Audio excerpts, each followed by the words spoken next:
The air in the Museum of Forgotten Smiles hung thick with dust and the cloying sweetness of decaying silk.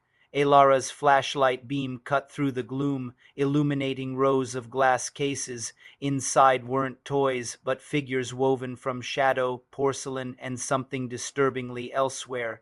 These weren't playthings. They were exhibits in a gallery of agony. Display 3, The Seamstress's Penance. A waxen doll sat primly, needle eternally poised over its own porcelain hand. But the hand wasn't smooth.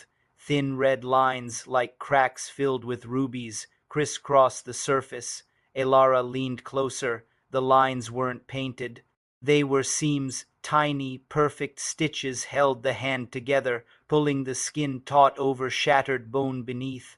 The needle trembled almost imperceptibly, as if eternally threatening another suture. Display 7, The Clockwork Heart. This one was all brass and tarnished silver, intricate gears visible beneath a cracked glass chest cavity. Where a heart should be, a complex mechanism ticked with a sound like grinding teeth. But the gears weren't turning smoothly. They caught, shuddered, and thin wires snaked out from them, embedded deep into the doll's articulated limbs. With each choked tick, the doll's head jerked violently to the side, its painted eyes wide with silent, mechanical agony. The wires pulled taut, vibrating slightly, as if conducting electricity, directly into raw nerve endings.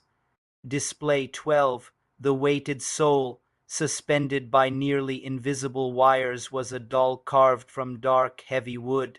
Its limbs were contorted at impossible angles, elbows bent backwards, knees locked over extended. Small leaden weights hung from hooks embedded directly into its joints, shoulders, hips, wrists. The wood around the hooks was splintered, stained dark. It wasn't gravity pulling it down. It was the weights twisting, slowly, relentlessly, stretching ligaments and tendons carved into the grain. Elara swore she heard a faint wooden creak. The air grew colder. The dust motes in her flashlight beam seemed to dance with frantic energy. Then a sound, not the grinding gears, not the creaking wood, but a soft, wet snap like a celery stalk breaking, magnified 100-fold in the suffocating silence. It came from the end of the hall. Display XX, The Final Articulation.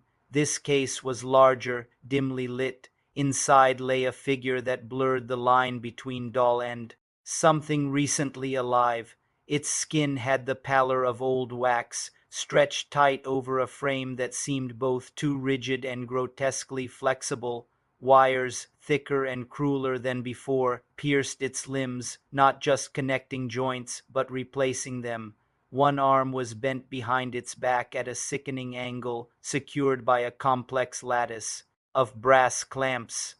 Its jaw hung open slightly, revealing not teeth but tiny, sharpened pins.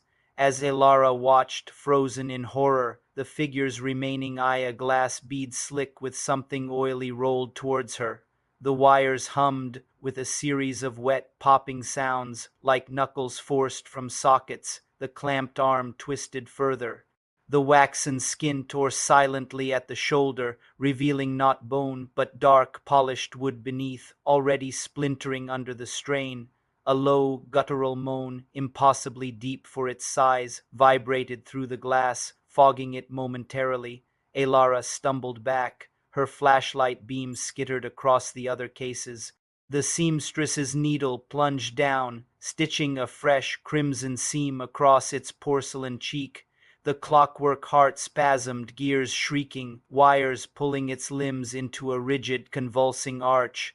The weighted soul's head lolled further on its broken neck, the lead weights swinging with new, dreadful momentum. The museum wasn't preserving dolls. It was preserving processes, eternal, exquisite tortures inflicted on captured forms. The bodies weren't just displayed. They were enduring, and the snapping, grinding, tearing sounds weren't relics of the past. They were the present. They were now. The dim light above display XX flickered, then died. But in the deeper darkness, Elara heard a new sound, the soft, dry rasp of wires tightening against wood and the scrape of waxen skin on glass moving towards her side of the case. The moan came again, closer this time, filled with a terrible ancient hunger not for flesh, but for articulation. Her breath hitched the forgotten smiles. On the dusty placards seemed to twist in the gloom, not joyful, but grimacing with the shared silent scream of bodies that could never break, only bend. Forever,